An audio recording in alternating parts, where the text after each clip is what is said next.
כן, זה מצווה להיות בשמחה, כל הזמן בשמחה, להיות בשמחה תמיד. מצווה גדולה להיות בשמחה, כל הזמן בשמחה, להיות בשמחה תמיד. אל תתייאש, רבנו יש, את השם תבקש, להיות בשמחה, כל הזמן בשמחה, להיות בשמחה תמיד. אז בן אדם תהיה בשמחה, כי השם אוהב אותך. אל תדאג, רק תהיה בשמחה, ואז הכל יסתדר אצלך. אז בן אדם תהיה בשמחה, כי השם איתך ואצלך. אל תדאג, רק תהיה בשמחה, ואז אני אשמח איתך.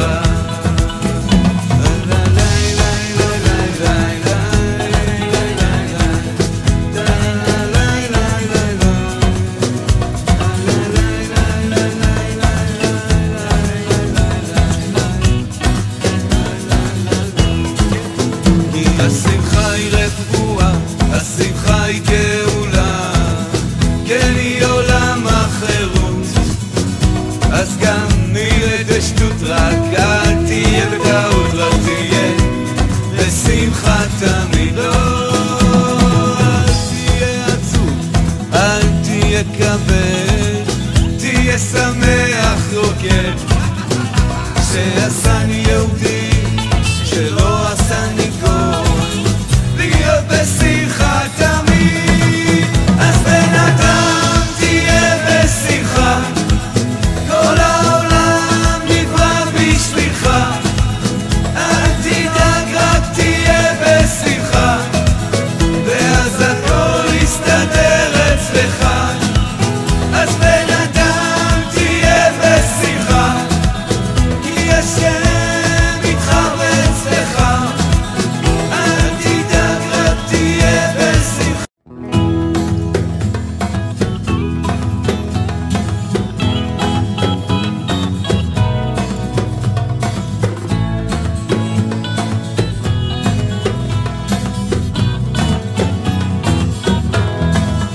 כן, זה מצווה להיות בשמחה, כל הזמן בשמחה, להיות בשמחה תמיד. מצווה גדולה להיות בשמחה, כל הזמן בשמחה, להיות בשמחה תמיד. אל תתייאש, רבנו יש, את השם תבקש, להיות בשמחה, כל הזמן בשמחה, להיות בשמחה תמיד. אז בן אדם. בוקר טוב, שלום à tous, à toutes, Bezrat Hashem. Chag Sameach, puisque aujourd'hui, à l'époque du Beth Amikdash, c'était Yom Tov Mamash. C'était un jour de Yom Tov comme Pesach ou Shavuot ou Sukkot. C'était un jour de Yom Tov. Après les Chachamim, ils l'ont mis comme un jour de joie normal. On fait pas Tachanoun, mais c'est plus, ça a perdu le statut de Yom Tov. Mais à l'époque du Beth Amikdash, c'était mamash aujourd'hui un jour de Yom Tov. Donc Chag Sameach, et que de bonnes nouvelles pour tout le monde. Que ce soit une journée qui permette des délivrances dans tous les domaines, notamment pour le mariage. Il y a beaucoup de jeunes filles, de dames qui vont au Man aujourd'hui. Je me souviens une fois, il y avait 3500 dames et jeunes filles qui étaient à Ouman à Toubéav. C'est écrit aussi que c'est un jour où Akadosh Baruch Hu, il pardonne les fautes comme Yom Kippour. Akadosh Baruch Hu, il pardonne toutes nos fautes parce que comme c'est un jour où on a permis aux jeunes filles qui étaient héritières dans leur tribu de pouvoir se marier avec des gens d'une autre tribu alors que c'était pas permis. Et c'est devenu et aussi la tribu de Binyamin avec laquelle, à cause d'une histoire qu'il y avait eu qui s'appelle Pilekshet Agiv'a, il y avait eu toute une histoire et on avait exclu le chevet de Binyamin, c'est-à-dire on avait interdit à tous les shvatim de se marier avec Binyamin. Donc ce jour-là de Tou B'Av, le 15 Av, c'est revenu, c'est-à-dire que ce jour-là c'est revenu, c'est-à-dire que on a permis à des jeunes filles, même qui étaient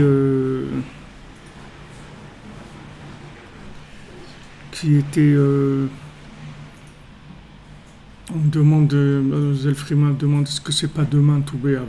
En fait, Tisha B'Av ça tombait qu'en Shabbat.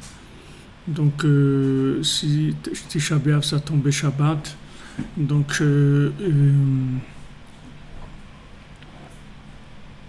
Tisha B'Av ça tombait Shabbat. Donc, le 16. Mais aujourd'hui, j'ai vu que les gens, ils n'ont pas fait Tachanoun aujourd'hui. Mais vous avez raison, hein, Mademoiselle Frima, c'est bien, vous m'avez dit. Mais c'est demain. Bon, on va faire en avance, je vais vous dire en avance. Ça sera pour le cours de ce soir, 3 heures. Il y a un petit décalage. Merci beaucoup de m'avoir remis en place. C'est ce soir. Mais aujourd'hui, on n'a pas fait Tachanoun. Alors peut-être c'était pour une autre raison.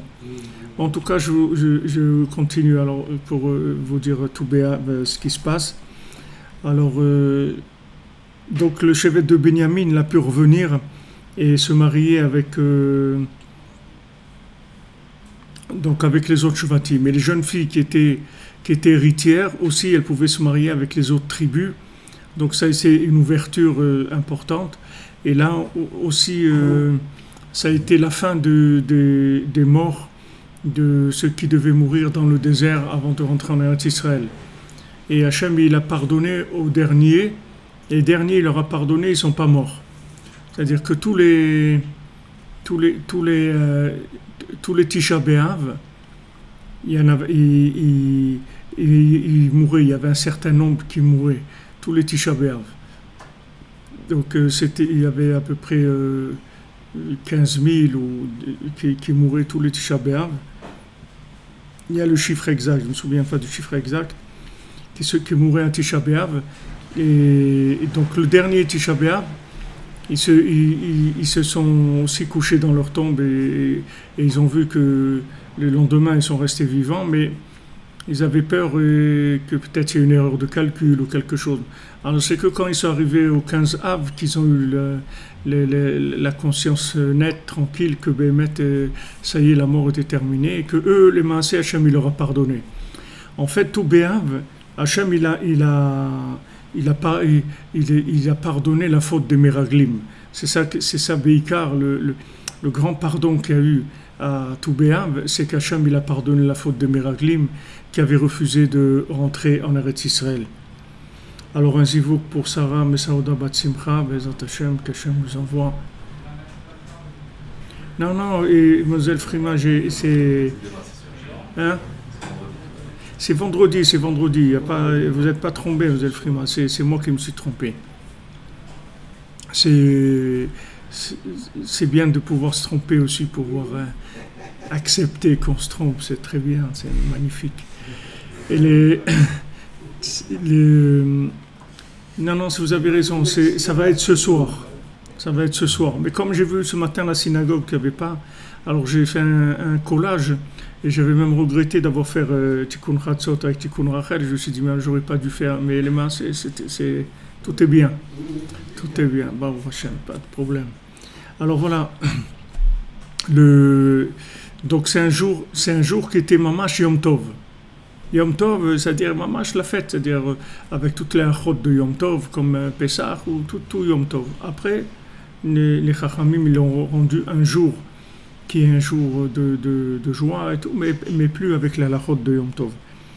Donc c'est le jour où on a été pardonné de la faute de Meraglim, et donc où aussi il y a eu une possibilité d'augmenter c'est-à-dire les mariages, les possibilités de mariage, parce que les jeunes filles qui étaient héritières dans leur tribu, elles pouvaient quand même maintenant se marier avec quelqu'un d'une autre tribu, c'est-à-dire que c'était fini, puisque maintenant, et avant, pourquoi il y avait ça? Parce qu'on avait peur qu'il y ait tant que la terre, elle n'avait pas été redistribuée, alors on avait peur que ça fasse des changements au niveau des parts de chaque tribu. Mais maintenant qu'il y a eu la redistribution de la terre, alors ils ont permis ça. Donc c'est un jour où il y a des ouvertures. Donc bon, Hachem, on a le temps de se préparer. Et voilà, ça va commencer ce soir. Donc on le resignalera à Blineder dans le cours de cette nuit, Béant Hachem. Alors on est arrivé hier dans le Nyan de la Bechira. On m'a demandé de prier pour un petit bébé aussi, je vais dire le nom. Ce petit bébé s'appelle Nahor Moshe Yaakov Ben Rachel Myriam. Priez pour, c'est un nourrisson que Akadosh Baruch Hu, il lui envoie des refoua shlema. Et aussi un soldat qui avait été blessé, je crois, cette nuit. Et Bezat Hashem, que Hashem il lui envoie Bezat Hashem, refoua shlema, aussi tous les malades qui guérissent, Bezat Hashem, qu'Hashem il est miséricorde. Donc on est page 67, la première colonne, vers le milieu.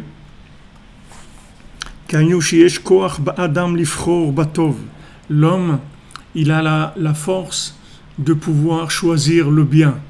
Quand Hachem nous dit Bacharta Bachaim, tu choisiras la vie, ça veut dire qu'il faut savoir qu'on est capable de choisir le bien. On n'est pas du tout obligé de tomber dans le mal. On dépend de rien. On n'est pas esclave de quoi que ce soit. On est libre de faire les choix qu'on veut et on est capable de choisir le bien. Ça, il faut se le dire, il ne faut pas se mentir, il ne faut pas se rouler. Bien que maintenant on soit passé par des situations qui nous ont énormément affaiblis dans nos capacités de choix, qui sont en fait notre conscience la conscience des forces qu'on a. C'est-à-dire c'est ça qui joue dans la Bechira. C'est-à-dire que pourquoi maintenant on est affaibli dans le libre arbitre? Parce qu'on croit qu'on ne peut pas à cause de ça ou de ça et que c'est trop dur. Mais tout ça c'est une erreur. Parce que Béhémet, on a la force de choisir le bien. On est libre.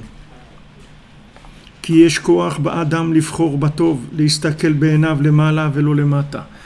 L'homme, il a la force avec ses yeux de regarder vers le ciel et pas de regarder vers la terre. C'est-à-dire il a la force de viser vers le haut, de viser vers des connexions dans un monde de noblesse, de dignité, de pureté, et pas vers le bas. Prinat vaya kasher yarim Moshe yado vegavar Israël. Comme c'est écrit que quand il y avait la guerre contre Amalek, quand Moshe Rabbeinu il levait ses mains vers le ciel, alors Yoshua il gagnait, c'est-à-dire le Ham Israël il gagnait contre Amalek. Et si Moshe Rabbeinu baissait les bras, alors c'était Amalek qui gagnait. D'où cette expression-là en français, baisser les bras, ça vient de là, c'est-à-dire de dire je baisse les bras, ça veut dire bon ça y est, je laisse tomber, j'ai plus la force et tout. Mais, hein? Oui. Alors cette expression, en fait, elle vient de là. C'est-à-dire que Moshe Rabbeinu, quand il baissait les bras, alors il n'y avait plus de force. Pourquoi? Parce que ça veut dire que à un moment, il y a plus l'espoir, il n'y a plus de regarder vers le ciel, etc. Alors à ce moment-là, on se fait attraper par les énergies négatives, par les forces d'en bas, par les forces des lois naturelles. Mais il faut avoir toujours les yeux vers le haut et savoir qu'il n'y a aucun moment où c'est pas possible de faire les bons choix. C'est-à-dire c'est toujours possible. Même maintenant, si j'ai l'impression, d'après ma logique, que c'est pas possible, il faut que je l'aïmouna que c'est tout à fait possible. Et qu'en fait, il n'y a aucune chose qui est bloquée, même si naturellement, on a l'impression de voir que la logique, elle montre un résultat négatif. Il ne faut pas se laisser prendre par ça. Et il faut avoir toujours les yeux vers le haut, pas les yeux vers le bas. Bisman shen Israël mistaklim klape ma'ala mitgabrim. Au moment où le Ham Israël regarde vers le haut, alors ils ont la force. כמו שאמרו מתנוזל, דהיינו שיעצים את עיניו ולא יסתכל על תאוות העולם הזה והבליו. C'est-à-dire qu'il ferme ses yeux et qu'il ne regarde pas vers les désirs de ce monde et ses bêtises. והעיקר שלא יטה עיניו אחר תאוות ניאוף.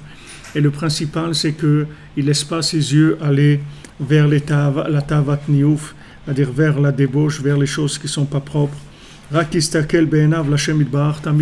Que ses yeux, ils regardent Hachem, vers Hachem tout le temps.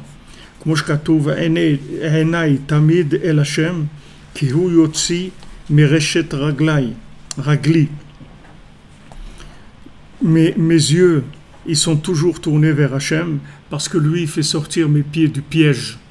C'est-à-dire que quand maintenant mes yeux, ils sont vers le ciel, alors mes pieds, ils tombent pas dans le piège. Si maintenant je regarde en bas, alors les pieds, ils se font attraper dans le piège. C'est-à-dire mes actions, elles se font attraper dans le piège. Si maintenant je commence à tout analyser, à tout calculer selon la logique que je vois devant moi, alors je vais avoir les pieds qui vont être pris dans des pièges. Parce que le Yetzer Hara me tend des pièges sans arrêt. Et ces pièges, ce qui est extraordinaire, c'est que ces pièges, ils marchent que si j'y crois. C'est-à-dire que si je suis dans la logique. Si je ne suis pas dans la logique, ces pièges-là, ils ne marchent pas. Ces pièges-là, ils ne marchent pas. Ils ne marchent pas du tout. Il n'y a pas de... Je vous ai raconté beaucoup de fois où on a vu des miracles. Chacune a vu des miracles dans sa vie, des choses qui lui montrent qu'il n'y a pas de loi naturelle. Une fois, il y avait un monsieur de Lyon qui m'a appelé avant Rosh Hashanah, il avait perdu son passeport. Il m'a dit, frère, j'ai perdu le passeport et tout, qu'est-ce que je fais pour Rosh Hashanah? La veille du départ, il a perdu son passeport. Ok, alors je lui dis, regarde, viens, on va essayer quand même. Alors il est venu et on est arrivé à le faire passer à l'aller, c'est-à-dire à l'embarquement de Paris, c'était pas tellement difficile. Et quand on est arrivé à Kiev, alors j'ai dit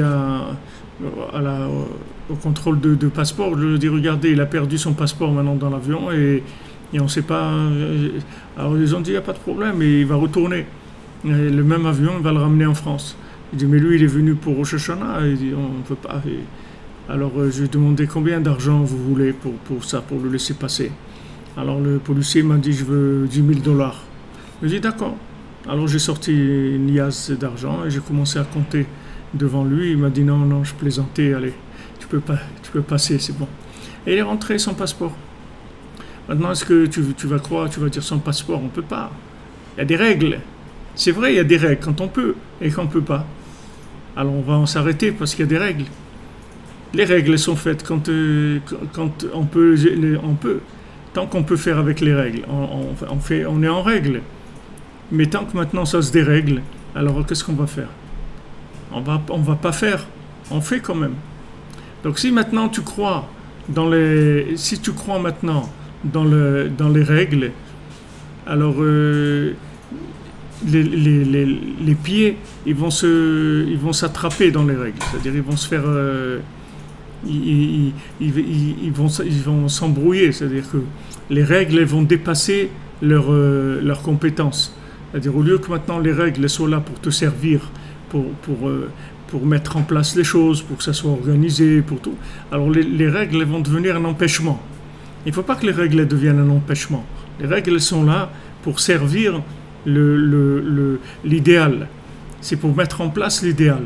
C'est-à-dire il y a un idéal. L'idéal c'est les yeux vers le haut. C'est-à-dire d'avoir des buts, d'avoir des orientations, d'avoir de viser des choses qui sont élevées. Maintenant, après, les règles de ce monde, c'est-à-dire la logique, elle va nous servir à mettre en place ces choses. Mais il ne faut pas que la logique, elle vienne détruire l'idéal, sinon on a tout perdu. Alors les maasés, il faut avoir les yeux vers le haut et les pieds en bas qui fonctionnent, mais toujours les yeux vers le haut. Parce que si jamais on arrête d'avoir les yeux vers le haut, les pieds ils se font piéger. C'est-à-dire que la logique, elle dépasse son crédit, sa crédibilité. C'est ce qu'ils ont fait, c'est ce qu'ils ont fait les Meraglim, c'est-à-dire ils ont analysé les choses et ils ont vu que d'après l'analyse qu'ils ont faite de vivre en Israël, c'était pas possible, puisque c'était extrêmement difficile, il y avait des géants, il y avait des choses qui se passaient terribles, et donc ils ont dit c'est pas jouable. Mais maintenant, il y avait une parole d'Hachem qui a dit que c'est bien. Si Hachem il a dit c'est bien, c'est très bien, c'est extraordinaire. Alors maintenant, il ne faut pas que maintenant ce que tu vois, et dans ta logique, ça va aller contrecarrer la parole d'Hachem. Puisque la parole d'Hachem, c'est elle qui a fait que la logique existe. Donc il ne peut pas aller contre ce qu'il a dit lui-même. Il ne peut pas te mettre dans la réalité quelque chose qui va contre sa promesse. Si lui t'a promis quelque chose, ça veut dire que tu peux y aller. Tu peux y aller. Ah, maintenant, tu vois que logiquement, c'est pas possible. Alors, c'est une épreuve entre est-ce que tu vas avoir les yeux, qui ont la vision d'en haut ou les yeux qui ont la vision d'en bas. Ça dépend. Si maintenant tu rentres dans la logique et que tu oublies la vision d'en haut, alors logiquement, tu vas voir que c'est pas jouable. Tu vas voir que c'est pas jouable. Mais si maintenant tu as les yeux tournés vers le haut, c'est-à-dire que maintenant ce que tu regardes c'est uniquement le but, alors maintenant tu vas trouver les moyens. Les moyens vont se mettre en place. Parce qu'en fait, les moyens, ils ont été créés pour servir le but, pour servir l'idéal. Les moyens, ils n'ont qu'une valeur en eux-mêmes. Ils n'ont qu'un pouvoir. Ils n'ont aucun pouvoir. Tu crois qu'ils ont un pouvoir, mais le pouvoir qu'ils ont, c'est quand ils sont arrivés à détourner ton regard de l'idéal. Tant que tu restes vers l'idéal, alors tu as tous les pouvoirs. Tu as tous les pouvoirs. Maintenant, quand est-ce que tu perds le pouvoir? C'est quand tu as perdu l'idéal. Quand tu t'es fait attraper. C'est-à-dire quand on t'a piégé tes pieds. C'est-à-dire dans l'action, on est arrivé à te détourner en te disant c'est pas possible, pour qui tu te prends, on a essayé de te décourager. À ce moment-là, voilà,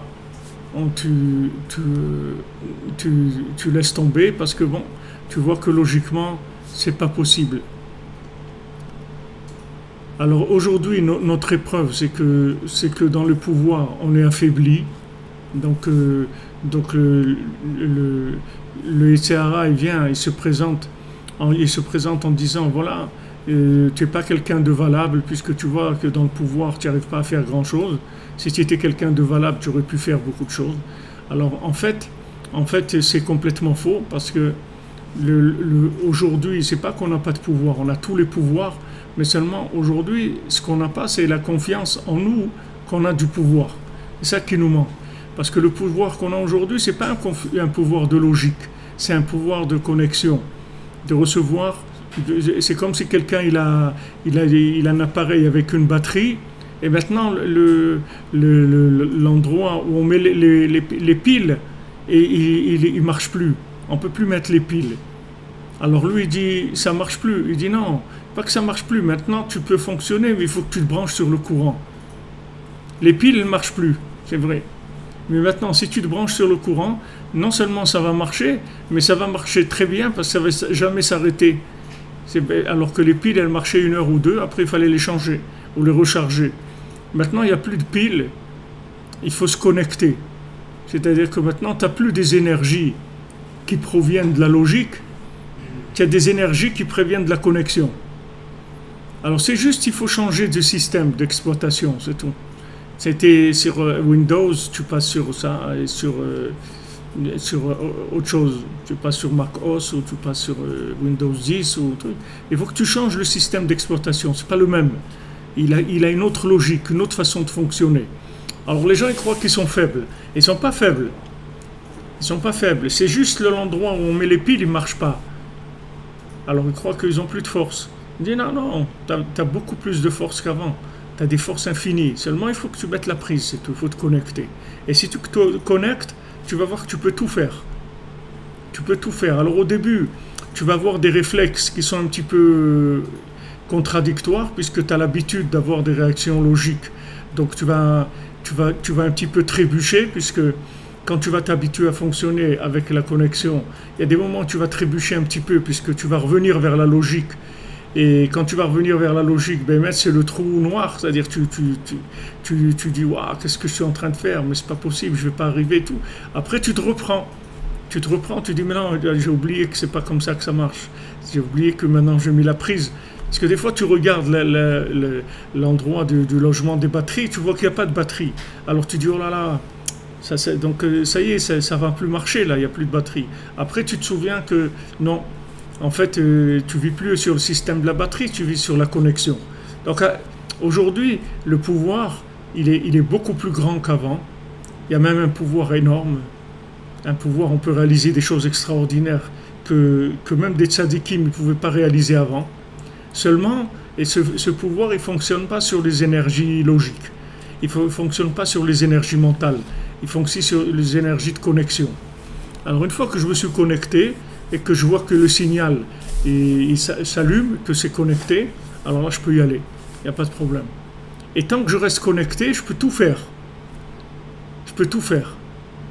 Seulement le problème c'est qu'il n'y a pas beaucoup d'ego. C'est un problème. Il n'y a pas beaucoup d'ego. C'est-à-dire que tu peux dire j'ai fait parce que tu n'as rien fait. Alors c'est un petit peu embêtant. C'est pas que tu n'as rien fait, tu t'es connecté, tu as fait quelque chose. Tu as la émouna dans Hachem, tu as utilisé ton libre arbitre pour avoir la émouna dans le tzaddik, la émouna en toi, tu as confiance en toi, etc. Mais comme il a dit le serpent, il a dit à Adam Arishon, tu sais, si tu rentres pas dans la logique, en fait tu vas pas exister. Parce que tu sais, Hachem, lui, il veut pas que tu sois un dieu, parce que toi tu peux devenir un dieu comme lui. Lui, il a créé le monde parce qu'il avait de la logique, parce qu'il a mangé de ce fruit-là. C'est comme ça qu'il a tout créé. Maintenant, lui, il ne veut pas te laisser être un dieu comme lui. Il veut que tu sois un sous-fifre comme ça, que tu dépendes de lui. C'est pour ça qu'il t'interdit de manger ce fruit. Mais si maintenant tu manges de ce fruit, tu vas devenir un dieu, un créateur.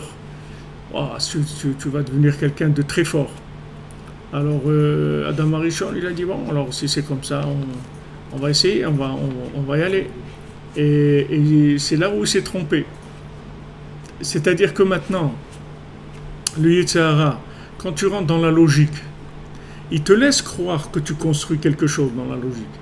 Il te laisse croire que logiquement, tu as des forces, tu es capable de faire, tu es quelqu'un qui a des initiatives, tu es quelqu'un de créatif, tu es quelqu'un d'entreprenant, tu es quelqu'un qui sait prendre des responsabilités.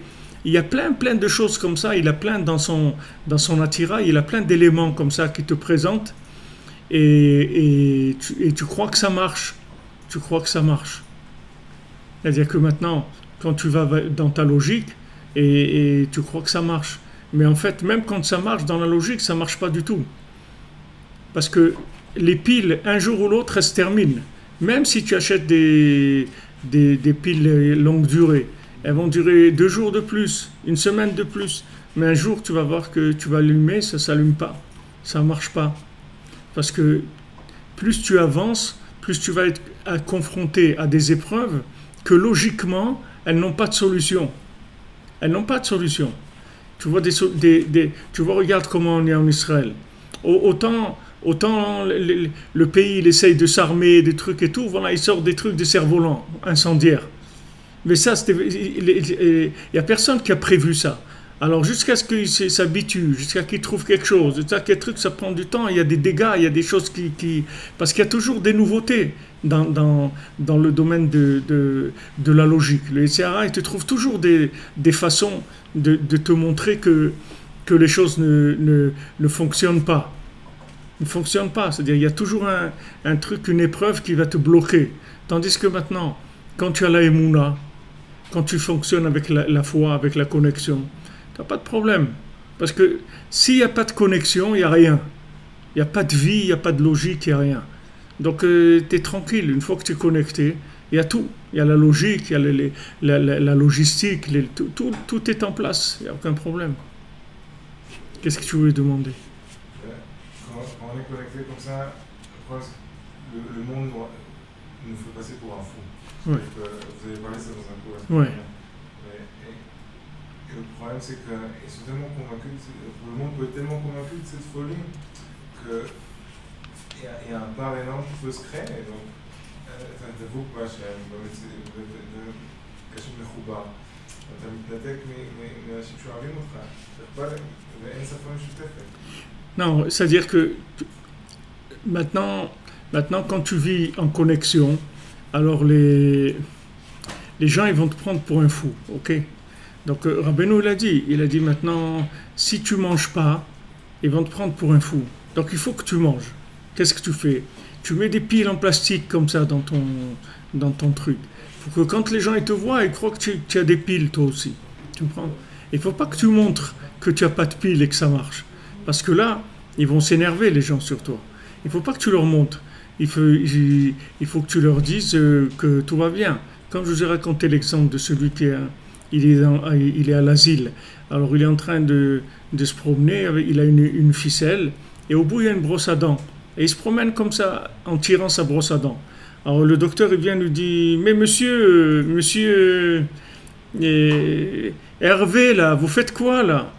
Il dit, ça veut dire que je fais quoi? Il dit, mais vous faites quoi là? Il dit, vous voyez bien, j'ai une ficelle avec une brosse à dents, non? Qu'est-ce que... Vous voyez pas? Ah, il dit, excusez-moi, monsieur Hervé, excusez-moi, je n'étais pas bien aujourd'hui. Bonne journée, hein, bonne promenade, etc. Et une fois que le docteur il part, alors il regarde la brosse à dents et lui dit, on a bien eu Médor, hein? Tu comprends? Alors c'est comme ça que tu dois faire aujourd'hui. C'est-à-dire aujourd'hui, il faut que tu saches, à part des gens qui sont branchés comme toi, les gens qui ne sont pas branchés, il faut que tu calcules leur degré de folie quand tu parles avec eux. C'est-à-dire il faut que tu parles avec eux et tu vois dans combien ils sont fous. Il y a des gens qui sont... C'est pas tout le monde qui est complètement fou. Il y a toujours un peu il y a toujours un petit peu de possibilité de connexion. Alors il faut que tu regardes où la personne se trouve et que tu parles le langage adapté à ce niveau de folie-là. Sinon, c'est vrai, sinon tu vas te faire rejeter par les gens, parce qu'ils vont dire, le pauvre, ça y est, il s'est fait avoir, il a débranché, il est rentré dans des trucs de fou, ou il est rentré dans une secte, ou il est rentré dans un truc, ça y est, il a perdu la tête, il a le syndrome de Jérusalem, ou n'importe quoi, et les gens ils vont trouver n'importe quoi. Donc maintenant, il faut être intelligent, c'est-à-dire que quand tu as trouvé le filon, quand tu as trouvé la connexion, il ne faut pas en parler à des gens que tu sais qu'ils ne sont pas capables maintenant d'accepter ce niveau de connexion.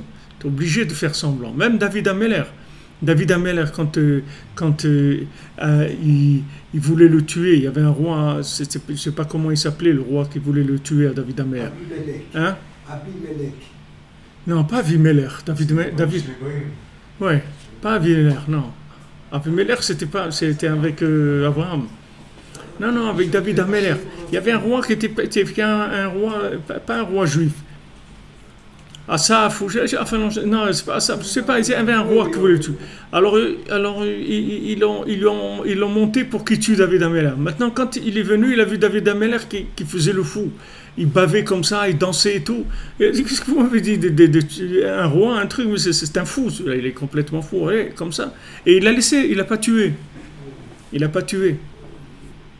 Il faut faire attention parce que les systèmes, ils sont très énervés.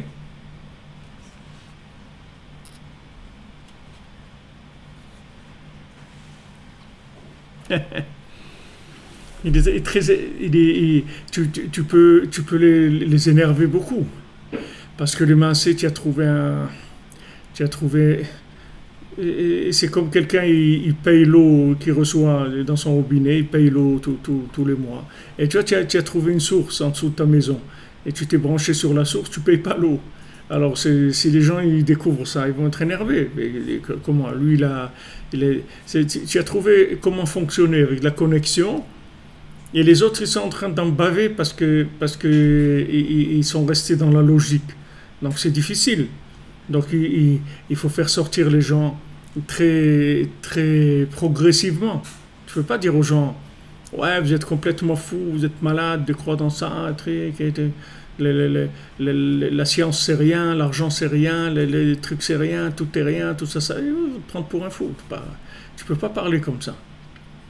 En plus que c'est pas vrai, c'est pas rien. C'est juste une nuance, c'est tout. C'est très bien, tout est très bien, il faut juste que ça soit connecté, c'est tout. Tout est bien. La nourriture est bien, tout est bien. Tu fais un repas, c'est bien. Juste, il faut que tu le connectes, c'est tout. Si il n'est pas connecté, le repas, il va te détruire. S'il est connecté, il va te construire. C'est juste... Alors, comment tu connectes? Tu donnes une pièce à la tzedaka avant de manger, tu étudies un petit peu, tu prends un livre, tu étudies un peu pendant le repas pour élever la nourriture, etc. Tu connectes ta nourriture, mais tu manges. Tu ne vas pas faire de l'ascétisme. Parce que ce que tu dis là, c'est le côté ascétisme, c'est-à-dire qui sort. C'est-à-dire que quand tu te sens agressé, alors tu sens que ta connexion, elle peut être remise en question, soit par tes proches, soit par ta façon de vivre et tout. Alors tu vas avoir une tendance à aller vers l'ascétisme. Mais Rabbeinu, il ne veut pas ça. Rabbeinu te dit, moi je ne veux pas d'ascétisme. Moi je veux que tu rentres dedans. À pieds joints, tu rentres dedans. Il n'y a pas de problème. Mais seulement, je veux que tu sois connecté, c'est tout. Pour que tes pieds ne se fassent pas piéger.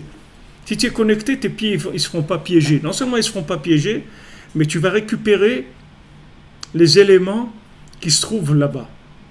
Il y a quelqu'un qui m'a demandé il y a quelques jours, fait un travail, un monsieur qui est chauffeur de taxi, comme ça, il travaille la nuit, et le jour aussi, il travaille dur, il travaille 12-13 heures par jour.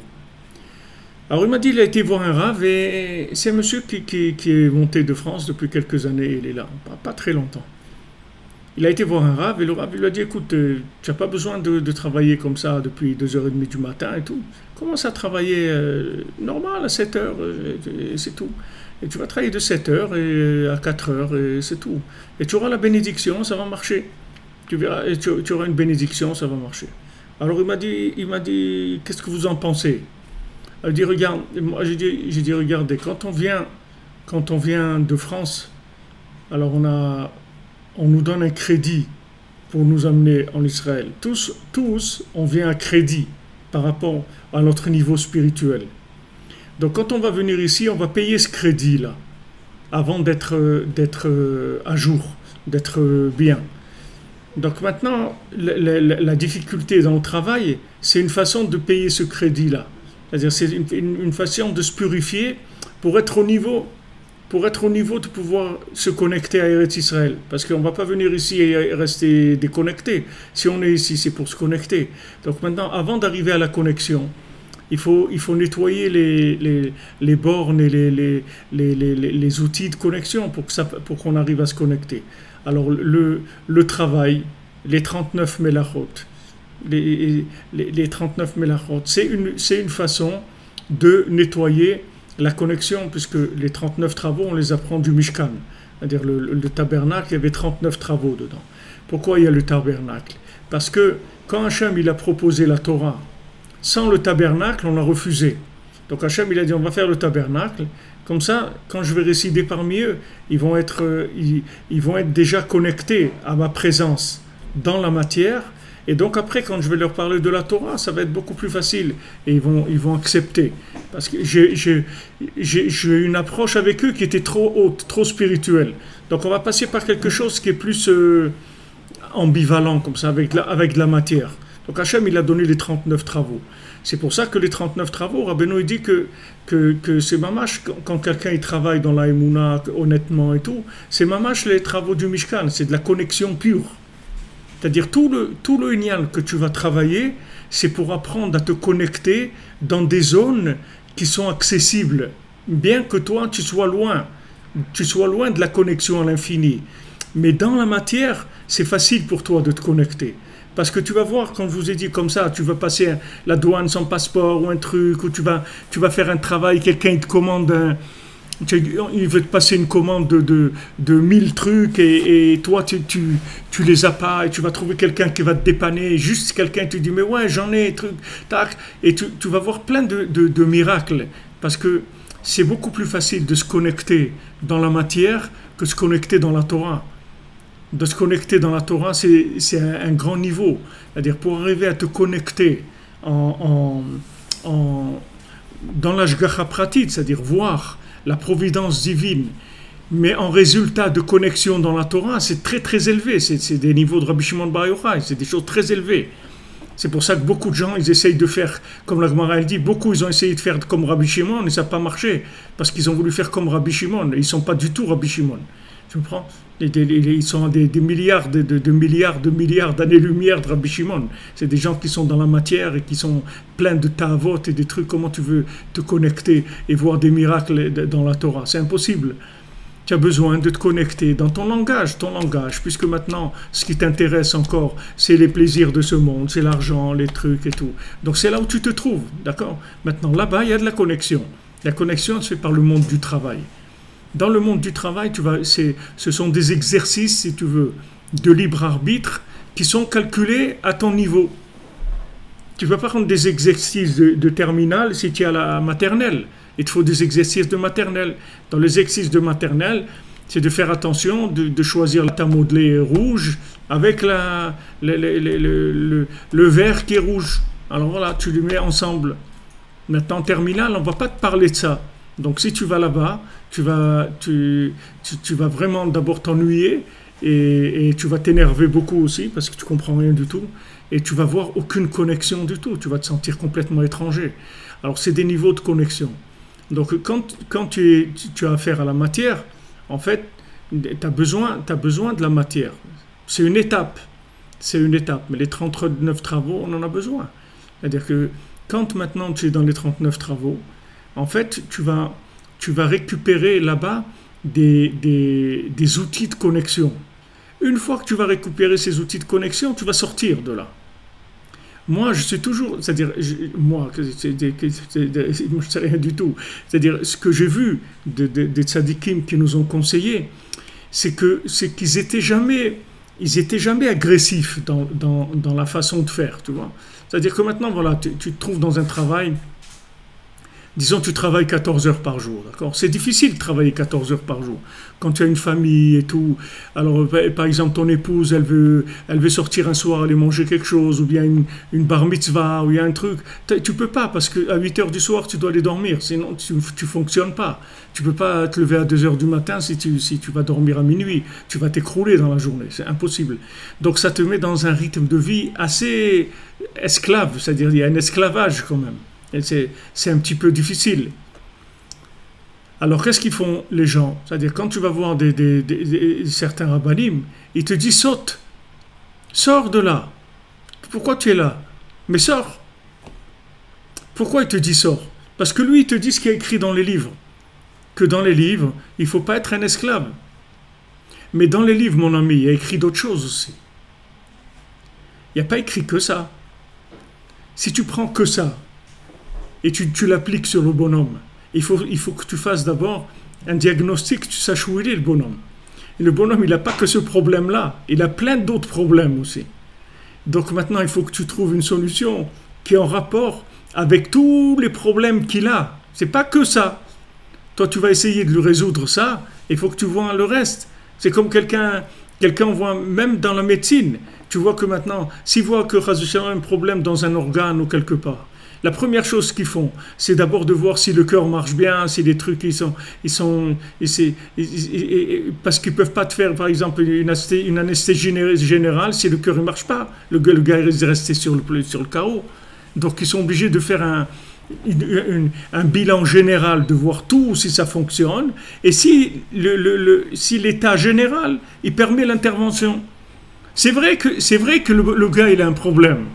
Mais ce problème-là, on peut trouver d'autres façons de le résoudre de faire quelque chose qui est dangereux, où la personne elle risque d'y passer. Mais spirituellement, c'est la même chose. Le gars, il travaille 14 heures par jour. Toi, tu crois parce que c'est un esclave, il s'est fait avoir et tout, pas du tout. Maintenant, il est là. Tu veux sortir de là. Moi je donne toujours ça. Je ne dis encore pas moi, c'est un exemple que je dis. C'est-à-dire, ce que j'ai reçu, et ce qui est le da'at de Rabbi Nachman, c'est que de là où tu es, tu ne peux pas sortir par de l'agression. Tu ne vas pas sortir. Comme j'ai dit dans le cours sur le Sipurim Asiyot Tabaka, quand il arrive devant la princesse disparue, il la voit, il lui dit « Comment je peux te faire sortir ?» Il lui dit « Tu ne peux pas me faire sortir. Si tu veux me faire sortir, il faut que tu ailles dans un endroit, et pendant 1 an, tu vas te languir, et tu vas vouloir me faire sortir. Et au bout d'1 an, tu vas faire attention, tu ne vas pas manger le dernier jour, et à ce moment-là, tu viendras me faire sortir. » Et au bout d'1 an, il n'a pas pu résister. Il a voulu pendant 1 an la faire sortir, mais le dernier jour, il n'a pas pu résister, il a mangé. Ça veut dire que le vouloir qu'il a eu, il n'était pas assez fort pour l'empêcher de tomber dans la nourriture. Donc il est tombé. Donc après, elle lui a donné encore un autre... elle lui a facilité encore l'épreuve, le donner les feuilles plus faciles. Et là aussi, il est tombé. Elle a dit juste de ne pas boire pour pas tomber dans le sommeil. Alors, lui, il a vu une source et que cette source-là, normalement, c'est de l'eau. Il n'y a pas des sources de vin. Et c'était une source de vin. Alors, il a bu de la source et il est tombé. Là, il est parti pour 70 ans de sommeil. D'accord ? Mais quand même, à la fin, il la trouve. Seulement, il passe des épreuves avant de la trouver. C'est-à-dire que, est-ce que maintenant, il veut vraiment ? Ok, on t'a amené en Israël, on t'a marié, on t'a donné ça, on t'a donné beaucoup de choses. Ok, est-ce que maintenant, ces choses-là, tu les veux ou pas ? Comment tu vas prouver que tu les veux ? Par le fait que tu vas les chercher dans des situations où il y a des épreuves. C'est là où tu vas prouver que tu veux. Sinon, on t'a donné cadeau. Ça veut rien dire. On te fait cadeau, viens en Israël et tout. Des gens, ils restent 6 mois, ils disent, ouais, bon, j'ai vécu en Israël, hein, pas terrible, bon, je préfère retourner en France ou je vais peut-être habiter au Canada ou en Amérique, on va voir, je vais faire ma vie là-bas. Vous allez voir. C'est-à-dire la personne, elle est venue, mais elle n'est jamais venue en Israël. Parce que celui qui vient en Israël, jamais il va partir d'Israël. S'il vit en Israël, il goûte Israël, jamais il va partir d'Israël. Jamais. Impossible. Impossible. Je vous ai envoyé hier un dibour qui dit le Chesed l'Avram Mazoulaï, le grand-père du Chida. Il dit tout celui qui vit en Israël, c'est un tzaddik. Même si tu le vois, qu'il est becheskat racha, c'est-à-dire il fait des choses graves, des choses pas bien, il faut que tu saches que c'est un tzaddik. Pourquoi ?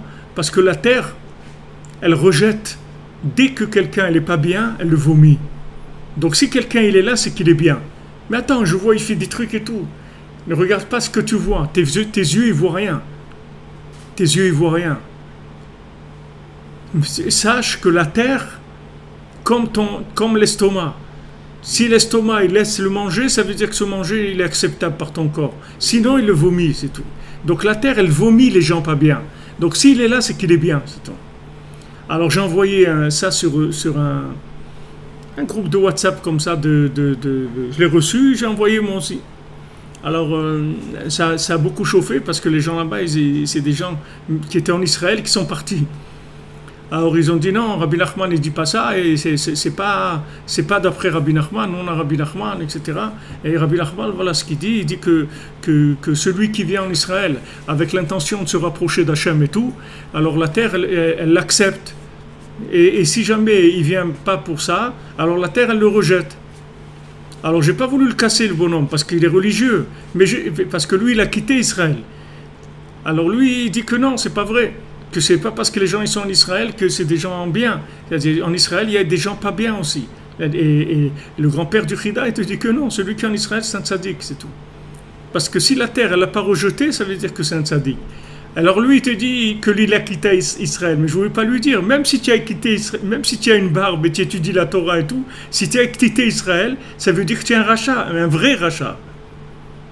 Un vrai. Seulement, tu es déguisé en religieux, c'est tout.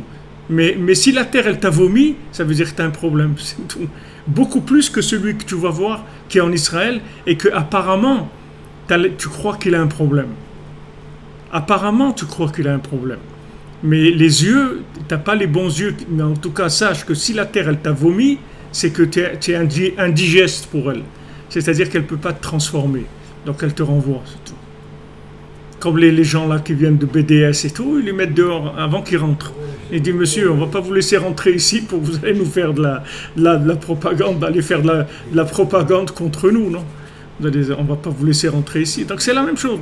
Si la terre, elle rejette quelqu'un, ça veut dire qu'il doit savoir et je me souviens, Rav Yitzhak, il était contre quelqu'un qui quittait Israël. Il n'était pas du tout d'accord pour ça. Et pourtant, des fois, c'est des gens qui partaient pour être des enseignants en dehors d'Israël, devenir enseignants dans une école ou un truc où ils avaient besoin d'eux. Alors il leur disait mais Rav Yitzhak, il n'était pas du tout que quelqu'un qui est en Israël déjà, qu'il a le mérite de venir ici et tout. Il ne faut pas qu'il parte. Il faut pas qu'il parte s'installer. Ça y est, il est là, sa vie elle est là, c'est fini. Il va aller nulle part. Maintenant, si jamais c'est venu qu'il est parti, il faut qu'il sache que ça. Alors maintenant, la personne, elle ne peut même pas imaginer que parce qu'il est chômeur Shabbat et tout, la terre, elle ne peut pas le renvoyer. Mais ce n'est pas ça qu'elle regarde, la terre. La terre, elle regarde, est-ce que tu as du vouloir? Est-ce que tu es connecté? Elle ne regarde pas dans l'état où tu es maintenant. Il y a des gens qui sont dans un état extérieur qui a l'air vraiment complètement à côté. Complètement à côté, mamash, complètement à côté. Mais le gars, il a une connexion.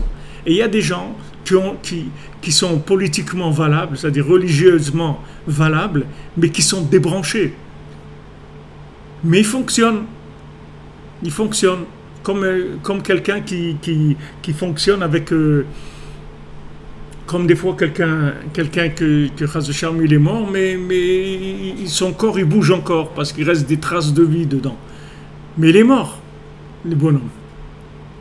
Donc la terre, elle l'a rejeté parce qu'il n'y a rien à faire de lui. Et lui, il ne peut pas imaginer ça. Je ne peux pas lui dire ça, je ne peux pas le casser, je ne peux pas lui dire ça. Mais il faut que la personne elle sache que si elle a été renvoyée, c'est qu'elle a été renvoyée, c'est qu'elle est indigeste, c'est tout, pour la terre. Et que ceux qui sont là et qui veillent là, ce sont des gens qui sont acceptés par la terre et ce sont des tzadikim. Ah, maintenant je vois qu'il ne se comporte pas du tout comme un tzadik, il fait des choses. Ne regarde pas ça. Ne regarde pas ça. Tu vas pas être plus sélectif, c'est-à-dire tu vas pas être plus vrai dans tes outils de sélection que la terre elle-même. La terre, elle n'a aucun problème à jeter les gens. Vraiment aucun problème. Elle a tous les moyens qu'il faut. Il n'y a aucun problème pour jeter les gens. Donc sache que si quelqu'un il s'est fait jeter, c'est qu'il est indigeste. Alors il a intérêt à s'arranger et revenir à être un petit peu connecté, c'est tout. S'il est un petit peu connecté, il sera accepté. Alors, pourquoi je vous dis ça? C'est un petit peu dur ce que je te dis, c'est un peu fort. Moi, c'est pas moi qui dis ça. Je vous dis ce que les tzadikim me disent. Moi, j'ai pas. Mais pourquoi je vous dis ça? C'est que du moment où quelqu'un est venu en Israël, donc il vient laisser. Il vient laisser, c'est-à-dire qu'on va au-delà de tout ce qu'il est pour l'instant. On ne regarde pas ce qu'il est, on dit ok, ça va, comme Hachem il nous a fait sortir d'Égypte et tout, il a dit mais parce qu'ils vont accepter la Torah, je sais qu'ils voudront accepter la Torah et tout. Si Hachem il savait Hachem il sait tout, mais disons dans notre logique, si on avait dit avant de sortir d'Égypte, Hachem on te dit clair, on sort d'Égypte, mais pas de Torah, ta Torah on ne la veut pas. Hachem il te laisse en Égypte, il ne te sort pas. Pourquoi il nous a sortis? C'est écrit dans Sfarim qu'il nous a sortis avec le crédit de Matan Torah. Il a dit, quand je vais les sortir d'Égypte, ils vont se connecter un petit peu. Avec cette connexion avec Moshe Rabbeinu, ils vont avoir assez de connexion pour pouvoir accepter la Torah. Mais les Maaseh, ça ne s'est pas fait comme ça. C'est-à-dire, au moment de la Torah, on n'était pas assez connectés, on était trop connectés à l'Égypte, donc on a voulu retourner là-bas. En fait, ce n'était pas nous, c'est des gens là-bas qui qui nous ont mal influencés.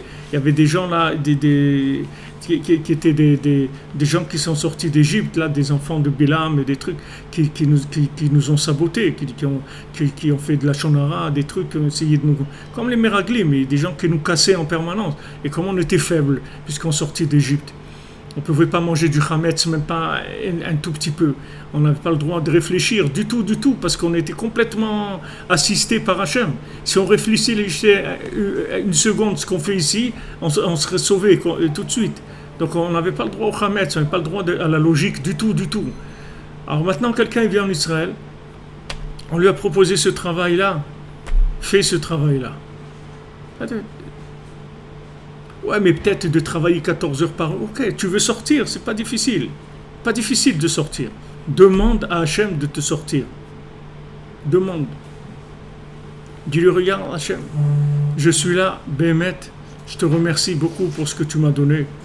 Et je suis conscient que c'est un cadeau extraordinaire. Mais travailler 14 heures par jour, c'est quand même difficile pour moi. Et j'ai une famille, j'aimerais m'occuper d'eux. J'aimerais m'occuper de mes enfants, j'aimerais étudier un peu plus, j'aimerais faire ma prière avec un peu plus de concentration, etc. S'il te plaît, donne-moi quelque chose de plus facile. Et c'est comme ça que tu vas sortir. Mais quand tu sors comme ça, tu sors en règle. Tu es en règle. Qu'est-ce que ça veut dire tu es en règle? Ça veut dire que tu as payé ta dette. Tu as payé ton crédit. Mais si maintenant tu dis, alors bon, moi, travailler 14 heures par jour, hein, mais c'est pas, on n'est pas ici, on n'est pas au bagne, hein, ici. C'est pas le bagne, c'est pas les travaux forcés. On n'est pas venu ici pour les travaux forcés. Hein. C'est trop dur. Tu peux faire des bêtises. Tu peux faire des bêtises parce que tu risques de te trouver dans des situations que tu ne pourras pas logiquement gérer. Tu n'auras pas les capacités de gérer ces choses-là. Parce que tu ne seras plus à ta place. Donc tu ne pourras plus les gérer. Tu vas perdre l'équilibre. Donc là où tu te trouves, comme dans le conte du Ben Meler Ben Shifra, le fils du roi, le fils de la servante. Quand le fils du roi, il veut retrouver sa place, il est très énervé parce qu'il voit de l'injustice. Il voit de l'injustice.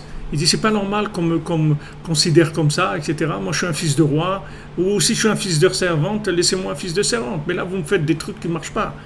En même temps, j'ai une conscience de fils de roi, en même temps, j'ai une vie de fils de servante. Alors, il tombait, il montait, il tombait et tout, il était très énervé. Donc, on est venu du ciel, on lui a dit, regarde, tu vas aller à la foire là-bas, le premier travail qu'on te propose, tu l'acceptes. Et lui, il ne voulait pas. Et comme ça, on a obligé plusieurs rêves. Le rêve, il revenait. Quand on lui dit, fais attention à toi, gare à toi, va là-bas, accepte le premier. Ok, en fin de compte, il accepte, il va là-bas. Et vraiment, on lui propose un travail très dur d'aller garder des animaux et tout, des vaches. Et le gars qui l'employait, il était très méchant aussi avec lui. Il avait toujours l'impression qu'il allait le tuer. Il avait très très peur de lui. Mais de là, il est sorti, il a trouvé de l'homme de la forêt, après il a trouvé celui qui lui a échangé le petit appareil qui faisait chanter les animaux, et de là il a retrouvé la bina, c'est-à-dire Mevin Davar Mitor Davar, il est arrivé à avoir la force de déduction, et là il a trouvé sa place de roi. Regardez par où il faut passer pour arriver à avoir la déduction. La déduction, ça veut dire que tu es un bonhomme branché. Branché, tout est branché devant toi. C'est-à-dire chaque chose, tu la vois pas morte, tu la vois branchée avec tout le reste. Donc cette chose, elle permet d'arriver là, et là, et là. C'est-à-dire chaque chose, c'est une porte. C'est pas une pierre. C'est une porte qui ouvre vers autre chose. Chaque chose que tu trouves, tu sais que ça va t'amener quelque part. Mais avant d'arriver à cette bina-là, à cette déduction, il faut que tu passes par de la purification. Cette purification, c'est quoi? C'est que tu te trouves dans des situations qui ne sont pas agréables du tout, qui sont difficiles. Et là-bas, tu dis merci Hachem, parce que je préfère être dans cette situation désagréable et difficile en Israël que de trouver n'importe où au monde que ça soit plus facile. Même si Trump il m'offre un étage à lui dans sa tour, je ne vais pas y aller, ça ne m'intéresse pas. Qu'est-ce que je fasse là-bas? Qu'est-ce que je fasse là-bas? J'ai rien à faire là-bas. Je suis en Eretz Israël, je suis branché. Je vois des miracles, je rencontre des gens extraordinaires, je veux des échanges merveilleux qui se passent, des choses. C'est merveilleux, c'est branché. Ah, maintenant, tu travailles dur 14 heures par jour, ok. tu as toujours le droit de t'exprimer et demander à Hachem. Tu dis Hachem, moi je veux sortir de ça, moi je vivre en Israël mieux, plus proche de toi, m'occuper de ma famille, être bien, étudier, prier comme il faut et tout. Alors là tu verras, ça va s'ouvrir. Ça prendra le temps que ça prend. Ça peut prendre 1 semaine, ça peut prendre 2 mois, ça peut prendre 3 mois, ça peut prendre 1 an, 5 ans, aucune importance. Mais tu sais, tu vas être sûr que quand tu vas sortir, tu es sorti pour un progrès. Tu n'es pas sorti pour un clash. Mais si tu sors avec de la violence, tu peux faire des clashs terribles. Des clashs terribles. Pourquoi? Parce que tu as vu dans un livre que c'est écrit. Mais mon ami, ce qui est écrit dans le livre, il faut savoir comment ça s'adapte à toi. Comme je vous donne l'exemple qui nous disait M. Besançon, le Rav Besançon, qui est au refuah shlema, Israël Yitzhak Ben Fortuné. Il nous disait que quand tu vois le plan du métro, il te sert parce qu'il y a écrit vous êtes ici. Mais enlève le vous êtes ici du plan du métro. Il ne sert à rien le plan du métro. Il ne sert à rien. Tu ne sais pas où tu es. Donc à quoi il te sert le plan du métro? C'est mignon. Des traits bleus, des trains qui vont là. Okay.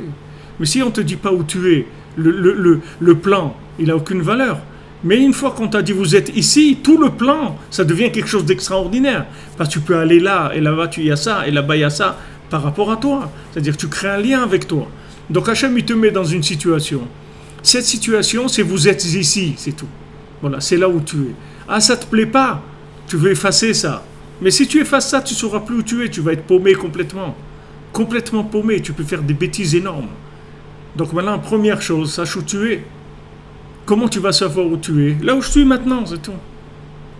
Là où je suis maintenant. Pas de violence, pas d'agressivité, pas d'initiatives qui sont trop téméraires, trop osées. Tu veux oser, pas de problème dans la prière. Ose dans la prière. Ose, vas-y, prie. Ah, mais les gens disent, ouais, mais j'ai prié. Combien t'as prié? Un quart d'heure? Une demi-heure? Allez, prie. Tu veux sortir? Prie. Je te garantis que si tu pries, tu vas sortir. Rabbi Nachman, il te le dit. Rabbi Nathan, il te dit, tu veux sortir? Prie, prie. Il dit, mais j'ai prié encore. Prie encore beaucoup, tu vas sortir. Tu vas voir que tu vas sortir. Parce que la prière, elle montre le vouloir. Et qu'est-ce qui te manque qu'est-ce qui manque en haut pour qu'on te donne l'autorisation de sortir? C'est que tu veuilles sortir, c'est tout. C'est ça qui nous manque. Pour qu'on t'a laissé enfermer, parce qu'on veut du vouloir. On ne veut pas te donner quelque chose que tu ne veux pas. Pour ton bien, parce que tu vas te détruire, tu ne pourras pas tenir dans les choix. Si tu ne veux pas, tu ne pourras pas tenir dans le choix. Deux personnes qui s'aiment, elles peuvent affronter des choses extraordinaires dans leur vie et avancer, construire, parce qu'elles s'aiment, parce qu'elles sont ensemble. Mais si les personnes, elles ne s'aiment pas, dès qu'il y a une épreuve, ça va clasher. Elles ne vont pas pouvoir. Elles ne vont pas arriver. Parce qu'elles ne s'aiment pas, elles ne sont pas liées. Donc Hachem, ce qu'il veut, c'est que tu augmentes le lien avec lui. Tu augmentes Ahava et Ratzon, tu augmentes le vouloir et l'amour pour Hachem. Et à ce moment-là, on va te passer dans une situation qui est beaucoup plus facile dans les pieds, dans la logique, mais qui est beaucoup plus avancée dans les choix. Ce n'est pas les mêmes choix. C'est des choix qui sont beaucoup plus importants après, les choix dans lesquels tu vas rentrer. Et ces choix-là, on ne peut pas t'y mettre tant que tu n'as pas passé les bases. Donc si quelqu'un il vit quelque chose, il doit savoir que ça, c'est voulu par Hachem. Ce que tu vis là, c'est voulu par Hachem. C'est-à-dire c'est ton épreuve, c'est-à-dire c'est ta classe en fait. C'est la classe dans laquelle tu vas faire tes preuves. Tu vas passer tes épreuves, petite pâte à modeler, rouge avec le verre rouge, la bûchette rouge, des trucs. Voilà, c'est ça tes trucs. Maintenant tu dis, ouais, mais ça c'est ringard, ça m'embête, je m'ennuie là-dedans, etc. Ok, mon ami, doucement, va doucement.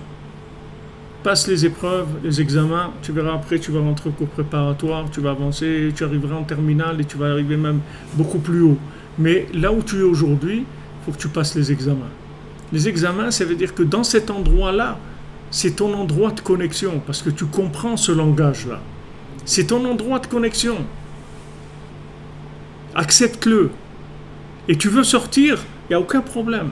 Tu veux accélérer la maturité, tu veux l'accélérer. Tu veux mûrir plus vite, Il n'y a aucun problème. Prie, c'est tout. Prie, la prière, c'est de la connexion pure. Connexion pure, c'est-à-dire, plus tu pries, plus tu augmentes la connexion. Plus la bande passante, elle augmente. Plus, allez, prie, augmente ta bande passante. Ah, tu dis, mais moi j'arrive pas tellement à prier. Mais si tu n'arrives pas à prier, mon ami, c'est que tu veux pas, c'est tout. Donc, voilà pourquoi tu es là. C'est parce que tu veux pas. Alors, merci Hachem. Dis merci Hachem, que même quelqu'un qui veut pas, on lui a donné ces choses-là. C'est merveilleux. Regarde comment Hachem, il est bon. Regarde comme il est miséricordieux. Même que tu veux pas, il t'a fait cadeau, ça. Donc, accepte la forme que ça a, parce que c'est une forme qui est faite pour les gens qui veulent presque pas. Tu veux plus, voilà, prie. Mais j'arrive pas à prier, parce que tu veux pas. C'est pour ça que tu n'arrives pas à prier. Si tu veux, tu vas voir que si tu veux la chose, tu vas voir que tu vas taper à la porte, tu vas pas lâcher. Tu vas taper jusqu'à qu'il t'ouvre. Jusqu'à qu'il t'ouvre la porte, tu vas pas lâcher. Tu vas pas lâcher. Et si maintenant tu fais tu toques un petit peu comme ça, tac, tac, tu fais tu toques un tout petit peu. Non, ok. Il me dit, mais j'ai tapé à la porte, ils m'ont pas ouvert. Combien de fois tu as tapé? Ah ben, une fois, non, je vais pas les embêter et tout. Non, il faut que tu les embêtes. Tape encore, toute la journée. Tape. Et les gens te disent, non, mais Rav, c'est pas vrai, moi je veux. Moi je veux. Non, sache que tu veux pas. En tout cas, pas assez pour la chose que tu prétends. Que tu prétends atteindre. C'est des trucs que tu pourras pas. Tu pourras pas tenir quand tu seras là-bas. C'est-à-dire, tu auras des choix que tu ne seras pas capable de gérer. Tu vas pas faire les bons choix. Tu vas faire des mauvais choix parce que tu n'es pas au niveau de gérer.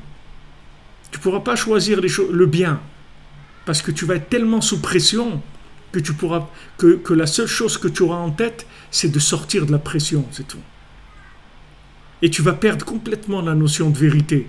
La seule chose que tu vas demander, c'est lâchez-moi les baskets, laissez-moi tranquille, oubliez-moi. C'est tout ce que je vous demande. Laissez-moi tranquille, oubliez-moi, c'est tout. Pourquoi les gens ils arrivent à ça? Parce qu'ils sont montés avec de la pression. Ils ne sont pas montés avec du ratson. Si tu étais monté avec du ratson, tu sentirais aucune pression du tout. Il n'y a aucune pression du tout. Aucune pression. Comme quelqu'un il raconte, il dit qu'il était Rav Shimshon Menayar. Il y avait un Rav Shimshon qui était le grand-père de Rav Shimshon Barski, qui était à Ouman, qui est enterré dans le cimetière de Ouman. Et ce Rav Shimshon Ayar, il était dans la forêt, et il s'appelait comme ça, Rav Shimshon de la forêt. C'était un homme, il voulait habiter dans la forêt comme ça, il voulait pas, avec sa famille et tout, mais vivait au milieu de la forêt. Il voulait pas. Et là-bas, il travaillait pour Rav Avram Bernoyou, qui était le petit-fils de Rabbeinu. Et donc, le petit-fils de Rabbeinu lui a dit, regarde, si tu as besoin d'argent et tout, c'est pas avant, il n'y avait pas les WhatsApp, SMS et tout. Et tu prends d'argent, tu gères l'affaire, et si jamais tu as besoin d'argent plus que ton salaire et tout, tu peux prendre, après tu fais tes comptes, et il devait marier un enfant, un truc, donc il a pris plus que son salaire, et il pensait rembourser et tout. Mais le pauvre, il est mort. Il est décédé. Quand il est décédé, il est arrivé de l'autre côté, il a demandé, il a dit je vais aller chez Rabbeinu. Alors il est allé chez je crois il est allé chez Rav Shmuel Isaac. Il a été chez Rav Shmuel Isaac et Rav Shmuel Isaac il dit moi je peux pas t'amener chez Rabbeinu, peut-être tu vois avec Rav Naftali. Il va passer dans pas longtemps, il va passer Rav Naftali, tu lui demandes. Ok, il attend, Rav Naftali il passe, il dit voilà, est-ce que tu peux m'emmener chez Rabbeinu? Il dit moi je peux pas t'emmener chez Rabbeinu, mais attends un petit peu, Rabbi Nathan il va passer et lui il va essayer de faire quelque chose pour toi. Alors il a attendu, après Rabbi Nathan il est passé, il lui a demandé voilà, est-ce que je vais aller chez Rabbeinu et tout. Alors il lui a dit regarde, pour aller chez Rabbeinu et tout, il faut d'abord que tu te trempes dans un fleuve, il y a un fleuve qui s'appelle Dinor, c'est un fleuve de feu, il faut que tu viennes tremper là-bas pour te nettoyer un petit peu, et après on va chez Rabbeinu. Alors il a trempé là-bas, il dit que Mamash, il voyait que Rabbi Nathan, il kiffait quand il s'est trempé là-dedans, c'était un plaisir extraordinaire. Et lui, il était en train de brûler, mais alors grave, ça lui faisait très très mal, très très mal. Et il voyait Rabbi Nathan, il était dans le plaisir, c'était le Gan Eden pour lui, c'était un plaisir. Alors après, il lui a dit, viens, on va chez Rabbeinu. Il l'a emmené chez Rabbeinu. Quand Rabbeinu l'a vu, il lui a dit, non, c'est pas ça encore, c'est pas ça, retourne avec Rabbi Nathan. Alors il retourne encore avec Rabbi Nathan, il s'est trempé encore dans ce fleuve-là du nord, ce fleuve de feu. Après il est venu chez Rabbeinu. Rabbeinu lui a dit, ok, pas de problème, seulement tu as un problème, c'est que tu dois de l'argent. Tu sais, tu dois de l'argent, tu peux pas rentrer. Alors il est venu en rêve au petit-fils de Rabbeinu, le Rav Avram Bernoyou, il lui a dit, regarde, il ne savait même pas qu'il était mort, parce qu'il vivait dans la forêt. Donc il est venu en rêve, il lui a dit, regarde, je suis décédé et je te dois de l'argent, et s'il te plaît, pardonne-moi la dette que j'ai, parce que je suis de l'autre côté et je suis bloqué. Alors le Rav Avram Bernoyou s'est levé, il a dit, je suis mochel, je lui pardonne l'argent, il ne me doit rien. Une fois qu'il a été mochel, il est rentré dans les Yeshiva de Rabbeinu. Pourquoi je vous raconte ça? Pour vous dire que Rabbi Nathan, il se trempe là-dedans, c'est du plaisir, et l'autre, ça le brûle. Pourquoi l'autre, ça le brûle? Parce qu'il n'est pas au niveau de ça. C'est-à-dire, tu vas rentrer dans quelque chose, ça va te faire souffrir, alors que la chose, elle est bien. Tu vois écrit dans un livre, imagine-toi, tu vois écrit dans un livre, celui qui se trempe là-dedans, c'est tous les plaisirs du monde. Et tu vois Rabbi Nathan, tu vois une petite vidéo, Rabbi Nathan, il se trempe là-dedans, et il est dans un plaisir extraordinaire. Tu dis, waouh, super, j'ai trouvé, j'y vais. Tu rentres, ça te brûle de partout. Tu dis, mais attends, mais moi, c'est une fausse publicité. Non, c'est vrai. C'est pas pour toi, c'est tout. Comme tu es maintenant, si tu rentres là-dedans, tu vas souffrir. Tout notre problème, il est là. C'est que les gens, ils prennent des trucs qu'ils ont vus dans un livre et ils disent, moi, je veux faire ça, ça y est. Allez, je vais me mettre à faire ça. Mais qui est-ce qui t'a dit que tu peux faire ça? Regarde ce que tu peux faire. Ne regarde pas ce qui est écrit dans les livres. Regarde, cherche ce que tu peux faire, comme je vous dis toujours, dans la joie. Ce que tu peux faire avec du plaisir, avec de la joie. Et ça, c'est ce que tu dois faire. C'est ce que tu peux faire dans la joie. Ça, c'est ce que tu dois faire. Mais ne te lance pas dans des trucs stressés, angoissés, parce que ça va te brûler complètement. Tu vas te griller. Tu vas retourner en arrière après. Après, tu vas dégringoler jusqu'à l'endroit où tu vas retrouver ton plaisir. Mais tu vas revenir honteux parce que tu vas descendre. Les mains où tu vas descendre, à l'endroit, à la case départ où tu étais. Comme le Monopoly, il te dit retourne à la case départ, c'est tout. Tu vas retourner à la case départ, à l'endroit qui équivaut à ton niveau. Et de là, tu vas reconstruire. Mais là, c'est autre chose. C'est très, très difficile. C'est pas du tout la même chose. Tandis que si tu démarres doucement, tu démarres là où tu es. Tu veux avancer avec la prière, c'est tout. Tu avances avec la prière. La prière, elle t'ouvre les portes. Une fois qu'on t'a ouvert les portes avec la prière, tu es tranquille. Tu sais que la place que tu as, c'est la tienne. Tu n'as pas volé la place. Tu as volé la place de personne. C'est ta place en marche. Et comment tu vas t'en rendre compte? C'est que tu es joyeux, tu es heureux, tu es plein de remerciements. Merci mon Dieu, c'est merveilleux la vie que j'ai. Ok, après tu vas passer petit à petit à autre chose. C'est comme ça qu'on avance. Mais si tu sautes, tu sais pas combien de temps tu vas tenir là-bas. Et avec beaucoup de nerfs, tu vas être très très nerveux. C'est dommage, tu vas vivre stressé, nerveux, des problèmes de cardiaque, des problèmes de tout ce que tu veux, de cholestérol, tout ça, parce que tu vis une vie qui est au-dessus de ton niveau. Hachem, il ne te demande pas une vie au-dessus de ton niveau. Hachem, là où tu as mis aujourd'hui, c'est ça qui est bien pour toi. Ça veut dire c'est ta classe. Tu veux changer, tu demandes. On va te faire progresser, mais tu veux accélérer le processus, tu demandes. Plus tu vas demander, plus la connexion s'ouvre et plus tu vas avancer rapidement. Si tu veux avancer rapidement, il faut t'investir beaucoup dans la prière. Pas 5 minutes, des heures dans la prière. Et à ce moment-là, tu vas voir que tu vas avancer. Mais quand tu as avancé, c'est à toi, c'est ta place. Tu as pris la place de personne. On t'a donné l'autorisation d'arriver là. Et la preuve, c'est que tu vas être joyeux. Tu vas être joyeux. Alors quand tu disais tout à l'heure, c'est un monde de fous et tout, c'est vrai, parce que les gens, ils sont fous. Donc il faut faire attention de pas être en... Ça aussi, tu comprends, tu ne peux pas te mettre en décalage avec la société, le monde, ta famille et tout ça. Tu joues le jeu, c'est tout. Comme eux, ils te voient, tu fais semblant d'être comme ça. Et quand tu vois tu vas voir toujours des petites ouvertures. Quand il y a des petites ouvertures, tu places une petite aiguille d'acupuncture, tac, une petite comme ça, qui fait pas mal, qui se voit pas, c'est tout. Après une autre, et après tu vas décongestionner les gens, tu vas voir qu'ils vont vouloir. Bezrat Hashem, Be'atzlacha, une bonne journée. Donc je vous précise que tout Béav c'est demain. Et que Bezrat Hashem on se retrouve ce soir à 3h. Et aussi je voulais vous annoncer que normalement la semaine prochaine je serai à Paris jeudi. C'est dit jeudi, vendredi, Shabbat, dimanche.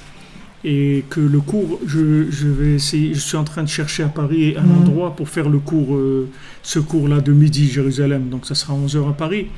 Donc je vous annoncerai, Bezrat Hashem, où ça sera le cours. Et donc on fera le cours, si Hashem il donne, je trouve un endroit pour jeudi, 11h. Et aussi jeudi, donc à Paris, ça sera 2h du matin. Et dimanche, à 11h aussi du matin. On continuera les mêmes horaires des cours, mais seulement ça sera à Paris. Les gens qui voudront venir au truc, alors il y aura une possibilité, Bezrat Hashem. Be'atzlacha, et si on se voit ce soir, alors à ce soir, les autres Shabbat Shalom, et que des bonnes nouvelles, Bezrat Hashem, et soyez patients avec vous-même et avec les autres, et ne vous exigez pas des choses que le roi ne vous a pas exigé. Ne soyez pas plus royaliste que le roi. Ne vous exigez pas ce que le roi ne vous exige pas. Le roi, il vous exige une seule chose, c'est d'être joyeux. Hachem, il dit, voilà, toutes les malédictions, c'est parce que tu ne m'as pas servi dans la joie, c'est tout. Pourquoi tu t'es mis dans des trucs où tu t'es rendu triste et tu t'es rendu stressé et malheureux? Moi, je veux des gens qui soient joyeux, je veux voir des gens heureux. Donc, sois joyeux, fais des choses qui te donnent de la joie. Et si ça ne te donne pas de la joie, ne le fais pas, c'est tout. Ne le fais pas, reste tranquille, fais ce qui te donne de la joie. Ce qui te donne de la joie, ça veut dire que c'est ta place. Et si ça ne donne pas de joie, c'est pas pour toi. Ça viendra, Bezrat Hashem. Si ça doit venir et si c'est bien. Et si c'est pas bien pour toi, c'est pas bien pour toi, c'est pas ton truc, c'est tout. Mais dans la joie, Bezrat Hashem, que dans la joie. Beaucoup de Yeshuot. Beaucoup de Yeshuot, Bezrat Hashem. Et on attend, Bezrat Hashem, de très grandes délivrances. D'aller, Bezrat Hashem. Il y aura beaucoup de délivrance. Je ne vous dis pas ça comme ni visionnaire, ni rien du tout. C'est un grand souhait et beaucoup d'émouna que Rabbeinu nous a dit que tout va s'arranger et de la meilleure façon possible dans la joie, Bezrat Hashem.